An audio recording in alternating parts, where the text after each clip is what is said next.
Stephen Hawking, a famous theoretical physicist, once said, "I don't think the human race will survive the next 1,000 years unless we spread into space. There are too many accidents that can befall life on a single planet, but I'm an optimist. We will reach out to the stars."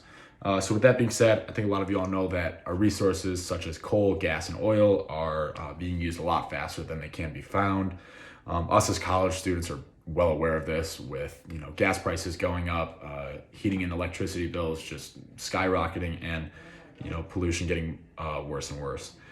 Along with that, our technology for generating energy and power with renewable resources is still extremely underdeveloped, and it'll take a while before we can simply rely on things such as hydropower or wind and solar power.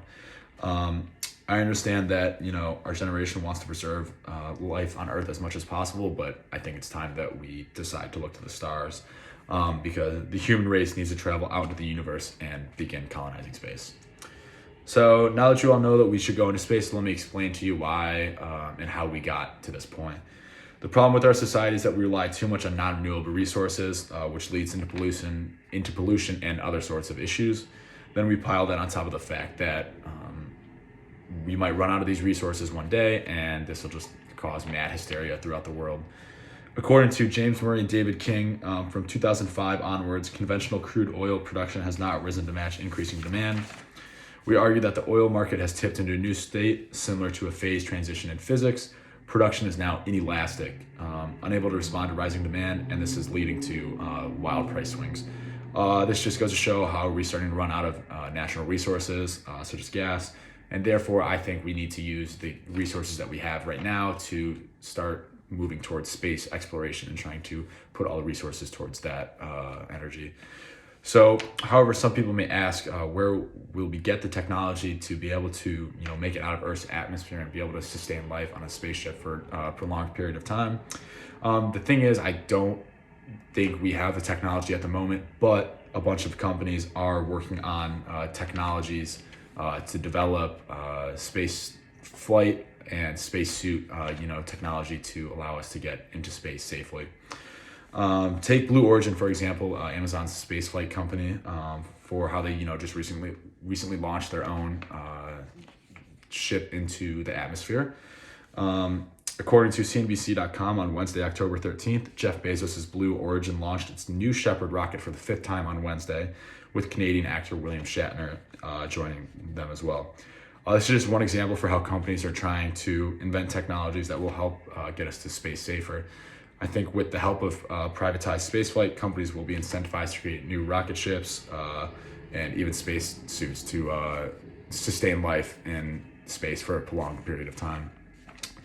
So now we know companies are working on space programs to get others out into the universe. Let me offer a solution how we can get companies to do this at a much faster and more efficient rate.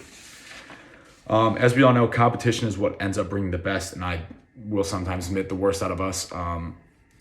And I do think one thing is for sure, though, is that, when there's a prize and somebody wants to get that prize, people and companies are willing to do whatever it takes to get to that point.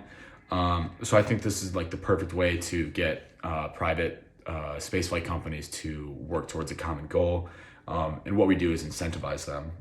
We have to have a government-sponsored competition for companies such as SpaceX or Blue Origin to encourage them to keep on working towards better technology.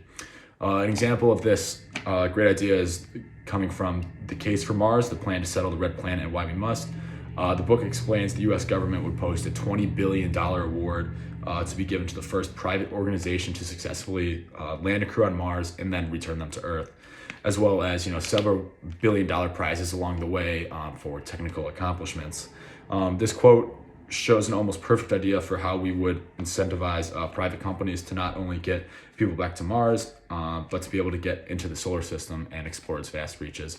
I think one thing that us college students can do is go to our state and local representatives and make sure that they're trying to work towards things and stuff that would allow them to put more money towards NASA, which would increase our space exploration opportunities. So now that you've heard my solution to traveling out to space, let me just finish with some closing remarks. Everyone knows that our non-renewable resources, are not going to be around forever. And honestly, as of late, I think they're dwindling faster than ever. The only way to save the human race is to move on to the new frontier, which I consider space exploration. It is only natural for humans to continue to explore. Just like my grandparents had flight as their frontier and their grandparents had the Americas as their frontier, I think our generation's next greatest frontier is going to be space exploration. The human race is, destined to travel out to the stars and settle on other planets to be able to continue our existence. So, without at least trying to do this, I think we'll have wasted our time on Earth. So I know that it's possible to travel the universe, and all we have to do is give it a shot. Thank you.